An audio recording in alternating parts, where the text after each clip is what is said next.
हमारी पिछली वीडियो में आपने कार्तिक मास महात्म अध्याय 7 सुना था। आइए सुनते हैं अध्याय 8। नारद जी कहने लगे कि हे राजा पृथु, जलंधर ने हमारा बड़ा आदर और सत्कार किया। भक्ति भाव से पूजन करके कहने लगा कि महाराज आपका कैसे आगमन हुआ और मेरे लिए क्या आज्ञा है।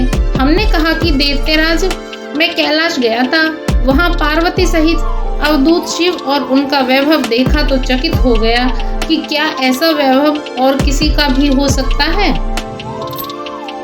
ऐसा विचार कर तीनों लोकों में भ्रमण करता हुआ यहाँ पर आया हूँ।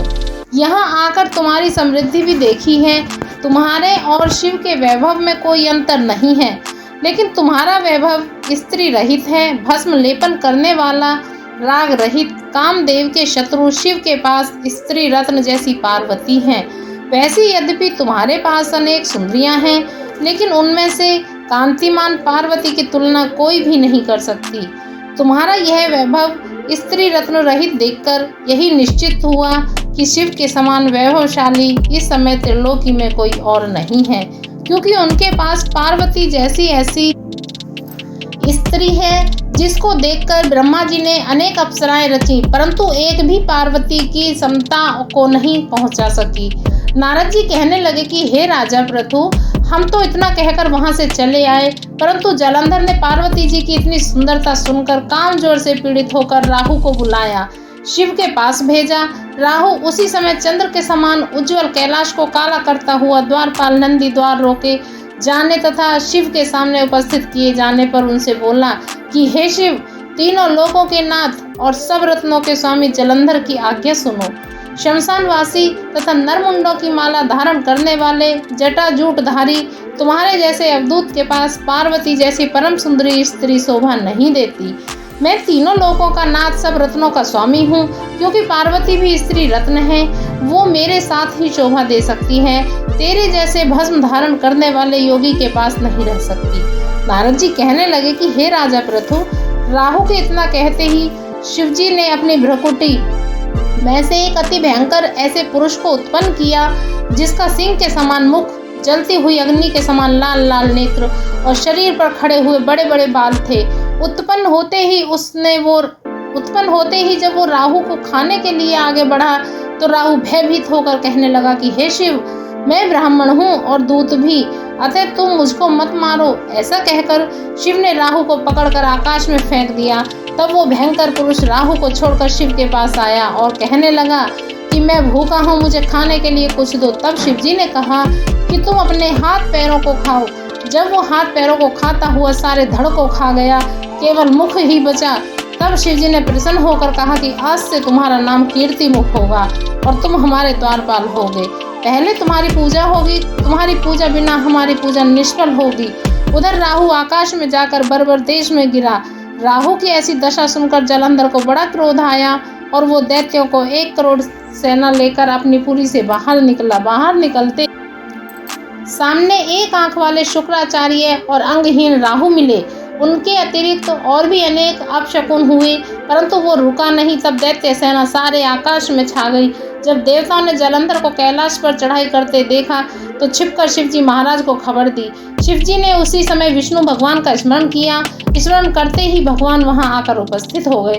तब शिवजी ने कहा कि भगवान, आपने देवताओं को पीड़ा देने वाले इस दैत्य को मारा क्यों नहीं? इतना ही नहीं, आप वहां जाकर उसके घर में विराजमान क्यों हो गए? तब विष्णु जी कहने लगे कि यह आपके अंश से उत्पन्न हुआ है और लक्ष्मी जी का भाई है, इस कारण हमने इसको नहीं मारा, यह आपके हाथ से ही मारा जाएगा। तब शिवजी बोले कि यह तेजस्वी दैत्य हमसे नहीं मारा जाएगा, आप सब इसको मारने के लिए अपना अपना तेज दिखाइए। तब विष्णु सहित सब देवताओं ने अपना अपना तेज दिया। उसके बाद शिवजी ने उस तेज को इकट्ठा करके ज्वालामाली सुदर्शन चक्र बनाया और एक वज्र बनाकर जलंधर से युद्ध करने को तैयार हो गए। शिवजी के भक्त, शिवजी के भूत गणों की सेना में समस्त देवगण भी आकर सम्मिलित हुए। उधर कैलाश के निकट जलंधर अपनी सेना लेकर आ पहुंचा। इधर कीर्ति मुख, नंदी आदि सब गण और देव सेना भी मैदान में आ डटी। तब जलंधर और देवताओं का ऐसा घोर संग्राम हुआ कि जिससे सारा विश्व कंपायमान हो उठा। युद्ध में जितने भी दैत्य मारे जाते थे उन सबको दैत्य गुरु शुक्राचार्य जी अपनी संजीवनी विद्या से जीवित कर देते थे। यह देखकर भूतगण आदि भागकर शिव जी के पास गए और उनको संपूर्ण वृत्तांत सुनाया। तब शिव जी ने अपने मुख से महाभयंकर ताल जंघा, जिसका मुख पर्वत की कंधार के समान था, एक कन्या उत्पन्न की। वो कन्या दैत्यों को खाती हुई शुक्राचार्य को उठाकर एकदम अलोप हो गई। तब दैत्यों को शिवगण बुरी तरह से मारने लगे। गणों की इस मार से घबराकर दैत्य सेना भागने लगी। दैत्य सेना को इस प्रकार भागते देखकर जालंधर के सेनापति शुंभ और निशुंभ तथा कालनेमी आगे आए। इनको देखकर दैत्य ने अपने प्रकार से देव सेना पर प्रहार किया, जिससे देव सेना मार खाकर भागने लगी। तब गणेश और शुंभ का महाघोर युद्ध हुआ। इस बार अपनी सेना को भागती देखकर जालंधर स्वयं रण क्षेत्र में आया। देव सेना की ओर से वीरभद्र अनेक प्रकार के प्रहार जालंधर पर करता रहा।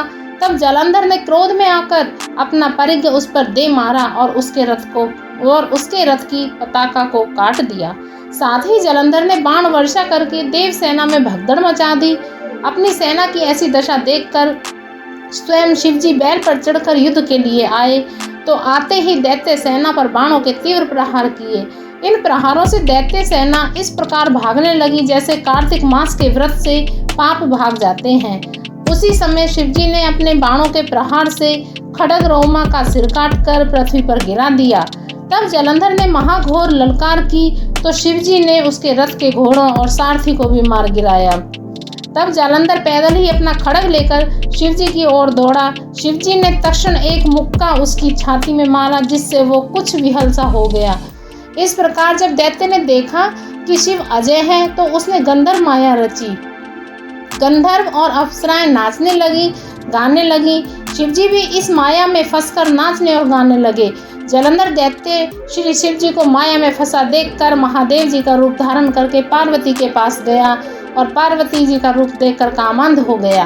पार्वती जी महादेव जी को आया देखकर खड़ी हो गई, परंतु तत्काल ही राक्षसी माया समझकर वहां से अंतर्ध्यान हो गई। तब जालंधर पुनः युद्ध भूमि में आकर इधर जालंधर के चले जाने के बाद पार्वती जी ने भगवान विष्णु का स्मरण किया।